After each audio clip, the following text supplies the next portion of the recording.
महादेवाच्या मंदिरात भरपूर भक्त येतात, दर्शन करतात आणि निघून जातात. पण महादेवाच्या मंदिरात प्रत्येक एक वस्तू अशी आहे की तिचं महत्त्व आपल्याला माहिती नाही. तर ते महत्त्व आपण आज जाणून घेणार आहोत. तर आपल्यासोबत आहेत आपले पुजारी महाराज. किती वर्ष झाले तुम्ही इथं पूजा करता? मला जवळजवळ 9 वर्ष होऊन गेले. 9 वर्ष झाले. बरं, इथलं काही थोडंफार तुम्हाला महत्त्व माहिती आहे का मंदिरातलं, समजा काही?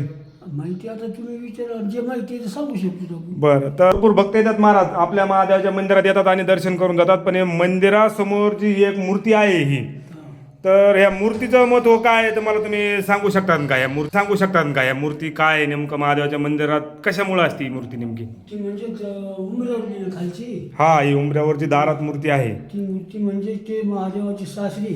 बर, त्याला म्हणजे दक्ष राजा.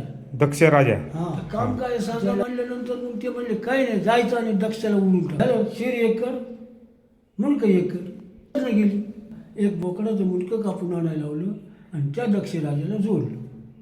मग ते दक्ष राजा त्यांचं बोलता नाही आलं, पण तो जिवंत राहतो. आपण दर्शन करतो आणि देवाच्या दारात येतो आणि त्याला हो हो करतो ना, तर तेच ते बोकडाचं मग त्याने वरदान दिलं सासऱ्याला, बा येत्या वेळेस तू माझ्या दारात राहशील आणि पहिलं भक्ताची शरण तुझ्या चरणाला. आपल्या नंदी महाराजाला इथल्या कानच नाहीत समजा, तर हे कान कशामुळं नाहीत? ही आहे आपली नंदी महाराजाची मूर्ती.